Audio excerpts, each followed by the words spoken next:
मुहर्रम के जुलूस में भी वे लोग डीजे बजाएंगे, हम सुनिश्चित करें उसकी वॉल्यूम को कंट्रोल करें। मीट मछली कावड़ यात्रा की रूट पर न हो, अच्छा होगा। मुहर्रम के जुलूस अस्त्र शस्त्र कोई लेकर नहीं जाएगा, पहले से हम सुनिश्चित करेंगे। ढोल और ताशा बजा करके शोरगुल उतना न बचाएं जो कान फोड़ू हो जाए, और कान फोड़ू व्यवस्था को हमें रोकना पड़ेगा। जो लोग सुरक्षा के लिए खतरा बने हुए हैं उनके साथ किसी प्रकार का कोई रियायत बरतने की आवश्यकता भी नहीं है कि किसी सार्वजनिक स्थल पर कोई भी ऐसे कार्यक्रम हम नहीं होने देंगे जो अनावश्यक ट्रैफिक को जाम करता हो। किसी भी शरारती तत्व के खिलाफ एंटी सोशल और एंटी नेशनल एलिमेंट कोई भी हो, उसके खिलाफ कार्रवाई करने में कोई हिचक नहीं होनी चाहिए। और हमें कार्रवाई करने में किसी भी शरारती तत्व के खिलाफ एंटी सोशल और एंटी नेशनल एलिमेंट कोई भी हो, उसके खिलाफ कार्रवाई करने में कोई हिचक नहीं होनी चाहिए।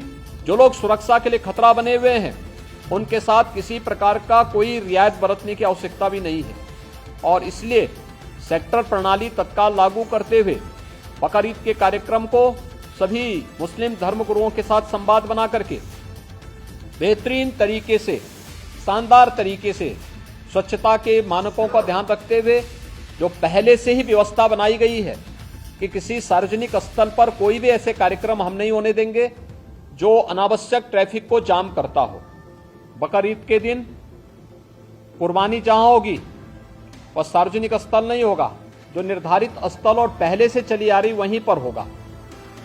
हम सुनिश्चित करें कि यह स्थान कोई सड़क, कोई चौराहा या कोई ऐसा सार्वजनिक पार्क या कोई ऐसा स्थल न हो जहां को लेकर के अनावश्यक विवाद हो। हमारा प्रयास होना चाहिए कावड़ यात्रा हो या फिर मुहर्रम के जुलूस, अस्त्र शस्त्र कोई लेकर नहीं जाएगा, पहले से हम सुनिश्चित करेंगे। त्रिशूल लेकर के भी कावड़ यात्रा में कोई जाता है तो पहले से उसको जानकारी देनी होगी, लेकिन कोई नंगी तलवार लेकर के जाएगा इसकी अनुमति मत दीजिए, छुरा लेकर के जाएगा इसकी अनुमति मत दीजिए। डीजे एक निश्चित वॉल्यूम में ही बजना चाहिए, और संवाद बना करके हम इस बात को सुनिश्चित करेंगे। हम प्रतिबंधित नहीं करेंगे, लेकिन उसको संवाद बना करके एक निश्चित वॉल्यूम में बजाने की परमिशन देंगे, और उसमें केवल अगर कावड़ यात्री हैं तो कावड़ यात्री इस बात को सुनिश्चित करेंगे कि वे उसमें केवल भगवान शिव से जुड़े हुए भजन ही बजाएंगे, कोई ऐसा फिल्मी गाना नहीं बजाएंगे जिसके कारण अनावश्यक रूप से माहौल खराब होता हो और धार्मिक भावनाएं एक सामान्य भक्त की आहत होती हो। ऐसे ही मुहर्रम के जुलूस में भी वे लोग डीजे बजाएंगे, हम सुनिश्चित करें उसकी वॉल्यूम को कंट्रोल करें।